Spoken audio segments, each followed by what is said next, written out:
Hello everyone, welcome to my channel Indian mom in Canada. Neha, कैसे हैं आप सब? उम्मीद करती हूँ आप सब बहुत अच्छे होंगे। मैं भी बहुत अच्छी हूँ। तो आज मैं फिर आपके सामने एक बहुत ही इंफॉर्मेटिव वीडियो लेकर आई हूँ। ये बहुत से स्टूडेंट्स के क्वेश्चंस हैं, तो मैंने उन सभी को इकट्ठा करके एक वीडियो बनाना ही वाजिब समझा। ये वीडियो आपको टाइटल से समझ आ ही गया होगा।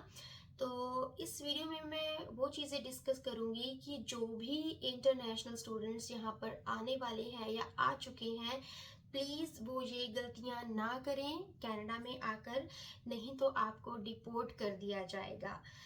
आपको क्या क्या चीज़ें ध्यान में रखनी है, या आपके जो जो भी क्वेश्चंस थे मैं उन सभी के आंसर्स आज की वीडियो में दूंगी। प्लीज़ इस वीडियो को एंड तक देखिएगा ताकि आपके जो भी क्वेश्चंस के आंसर आपको लेने हैं वो आपको मिल जाए। तो चलिए जी, वीडियो को शुरू करते हैं।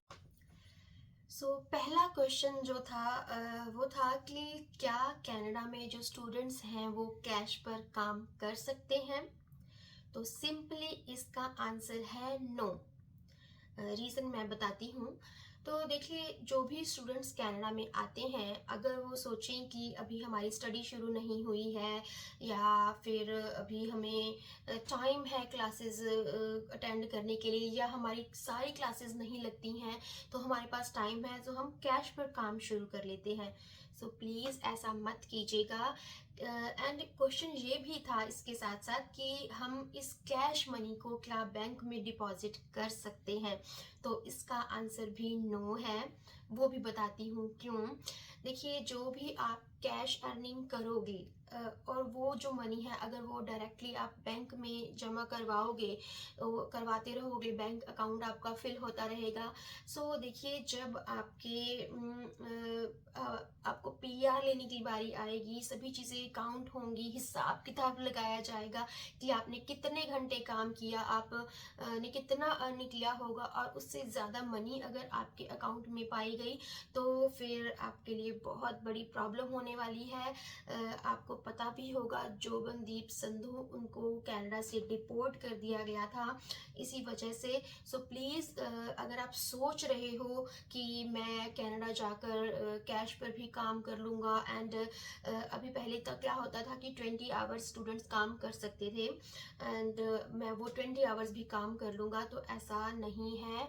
आप फंस जाओगे। और अगर कोई भी ऐसा चीज़ फाइंड हुआ, क्योंकि यहाँ पर आकर आप सोचते हो ना कि किसी को नहीं पता चलेगा, तो ऐसा नहीं होता। जो कुछ भी चीज़ आप करते हो, कोई जॉब कर रहे हो, क्योंकि ये सभी चीज़ें सिन नंबर पे होती हैं, है ना? जब आप जॉब पर जाते हो तो आपको सिन नंबर तो देना ही होता है। जैसे ही आपने सिन नंबर दिया, उसके थ्रू आपकी सारी इंफॉर्मेशन उनके पास कलेक्ट हो जाती है, तो आप आसानी से पकड़े जा सकते हो। भूल कर भी ये गलती कभी मत करना।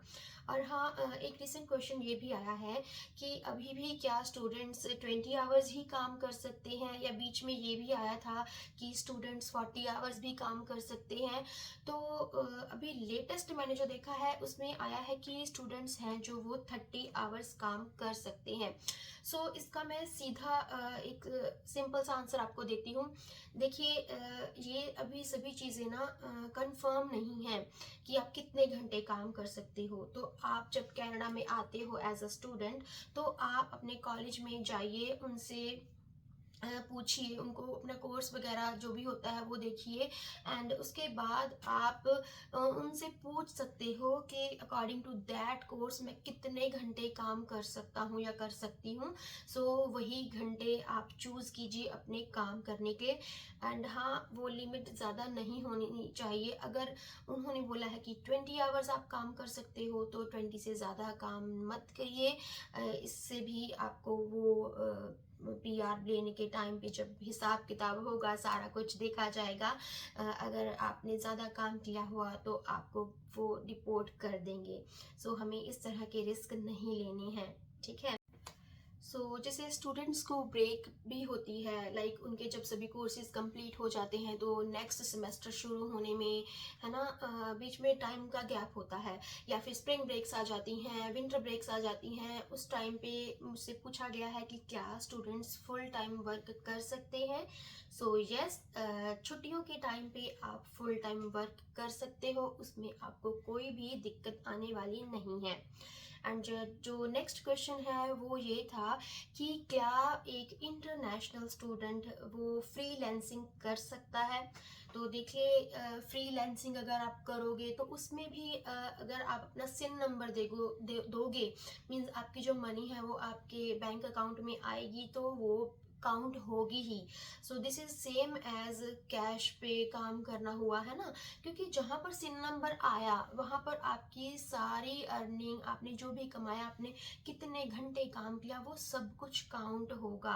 क्योंकि कुछ स्टूडेंट सोचते हैं कि इससे किसी को कुछ पता नहीं चलेगा, हम साइड बाय साइड 20 आवर्स वाला वर्क करेंगे और फ्रीलांसिंग करेंगे, क्योंकि ये तो डिफरेंट चीज हो गई है ना, ये तो सोशल मीडिया का वर्क हो गया है। सो इसकी वजह से उन्हें बहुत सारे डाउट हो जाते हैं और वो फंस जाते हैं।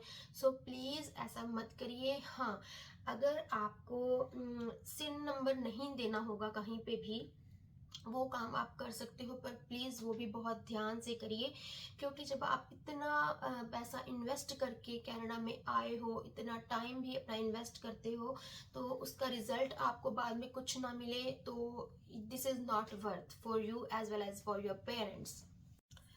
एंड हाँ, एक और नेक्स्ट क्वेश्चन ये था कि क्या यहाँ पर गाड़ी बहुत ज़्यादा ज़रूरी है स्टूडेंट्स के लिए भी।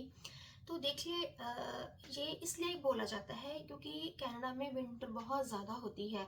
एंड इन केस अगर आप विनिपेग आ रहे हो, मैनिटोबा प्रोविंस में आ रहे हो, तो आपको ठंड से बचने के लिए एंड इजीली अपने वर्क प्लेस पे पहुंचने के लिए, या अपने कॉलेज में या यूनिवर्सिटी में पहुंचने के लिए इजी हो जाता है, क्योंकि विंटर में जो बस सर्विस होती है वो भी स्लो हो जाती है। अदर देन दैट ऐसा कोई नेसेसिटी नहीं है, क्योंकि मैं आपको अपनी एग्जांपल बताऊं, जब मैं यहाँ पर आई थी तो मुझे भी ड्राइविंग नहीं आती थी। सो मैंने अपनी लाइफ के जो कनाडा के 4 साल हैं वो विदाउट गाड़ी ही सरवाइव किया है। तो ऐसा नहीं है कि आप सरवाइव नहीं कर सकते, बस हाँ ये होता है कि आपका टाइम ज़्यादा चला जाता है। उसके बाद मतलब आप थक जाते हो, ये ऐसी चीज़ें हो जाती हैं। और हाँ, अगर आपके पास लाइसेंस नहीं है तो आपको बहुत डिफ़िकल्टी हो जाती है। तो मैं ये बोलना चाहती हूँ कि जो भी स्टूडेंट्स इंडिया से आ रहे हैं, अपना लाइसेंस लेकर आइए, है ना। अगर आप वहाँ पर व्हीकल चलाते हो कोई, इससे आप इजीली कनाडा में गाड़ी चला सकते हो, आपको कोई दिक्कत नहीं होने वाली। अगर किसी को नहीं भी आती गाड़ी चलानी या कुछ भी, तो आप एटलीस्ट लर्निंग का ज़रूर लेकर आइए, थोड़ी बहुत गाड़ी भी सीख कर आइए, ताकि आपके स्टेप्स ईजी हो जाएं। नहीं तो आपको ना वेट करनी पड़ती है यहाँ पर रहकर। 1 साल पहले नॉलेज टेस्ट दोगे, फिर उसके लिए उसके बाद गाड़ी सीखोगे, वो आपको 1 साल वेट करनी पड़ेगी, उसके बाद आप अपना टेस्ट क्लियर करोगे, तो वो प्रोसेस लंबा हो जाता है। मुझे भी यही बोला गया था कि आप अपना लाइसेंस लेकर आइए। सो मैंने आते ही अपना नॉलेज टेस्ट दे दिया था एंड राइट अवे गाड़ी सीखनी शुरू कर दी थी। एंड जब आप लर्निंग का आपको मिल जाता है, नॉलेज टेस्ट हो जाता है तो लर्निंग का मिल जाता है, तो उससे आप गाड़ी चला सकते हो। पर कंडीशन ये होती है कि आपके साथ जो भी इंसान बैठा है उसके पास लाइसेंस होना बहुत ज़्यादा ज़रूरी होता है। बट हाँ, आप प्रैक्टिस कर सकते हो, क्योंकि यहाँ पर ड्राइविंग के रूल्स टोटली डिफरेंट है एंड वो धीरे धीरे समझने में आपको टाइम लग जाता है। So that is the main and important thing.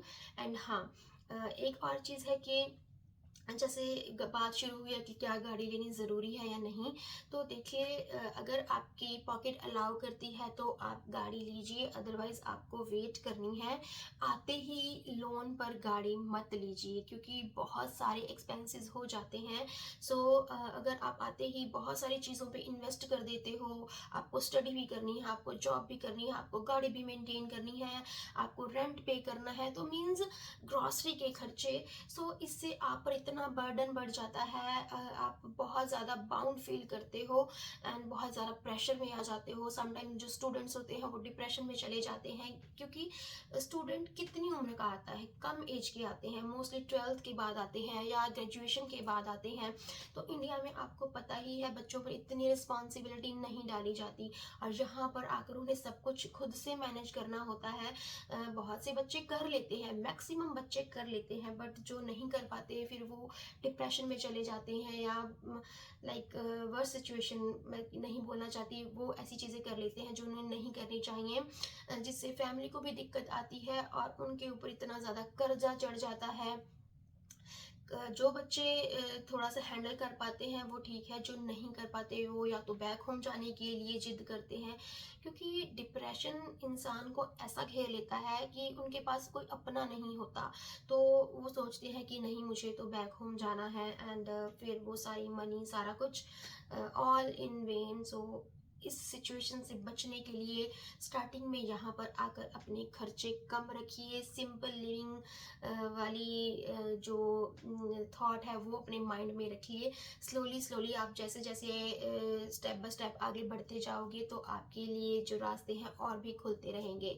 सो या गाड़ी टोटली आपके ऊपर डिपेंड करता है कि आपकी पॉकेट अलाउ करती है या नहीं करती, क्योंकि मैंने बहुत से स्टूडेंट्स देखे हैं जो ले भी लेते हैं एंड मैक्सिमम तो नहीं लेते। एक और क्वेश्चन मुझे आया था कि क्या लाइक स्टूडेंट्स पूछ रहे हैं कि हमारा जो इनटेक है मई 6 2024 से शुरू होने वाला है, तो क्या हम जब यहाँ पर आएंगे and we are enrolled in PPP colleges, तो क्या हमें वर्क परमिट पीजीडब्ल्यूपी मिलेगा या नहीं मिलेगा।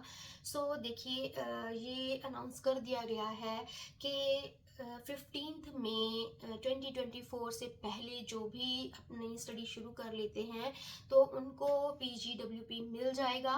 बट मैं एक बात बोलना चाहती हूँ कि आपने ऐसे कॉलेजेस लेने ही क्यों जिनमें डाउट्स हों।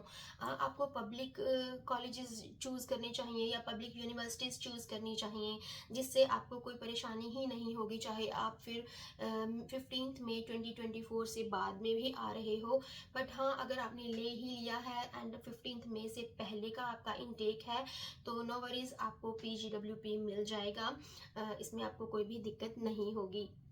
सो देखिए, अभी मैं इतने ही क्वेश्चंस लूँगी आज की वीडियो में, बिकॉज अगर और भी क्वेश्चंस मैं पिक कर लेती हूँ तो फिर वीडियो बहुत लंबा हो जाता है। एंड इसी के रिगार्डिंग अगर आपके कोई डाउट हैं तो आप मुझे कमेंट बॉक्स में पूछिएगा, या आपके और भी कोई क्वेश्चंस हैं आप मुझे कमेंट बॉक्स में पूछिए। मैं धीरे धीरे करके आपके सभी क्वेश्चंस के आंसर दूंगी। सो या ये था मेरा आज का वीडियो। मैं मिलती हूँ आपको अपनी नेक्स्ट वीडियो के साथ। Till then bye, stay happy and healthy, and yes, thanks for watching.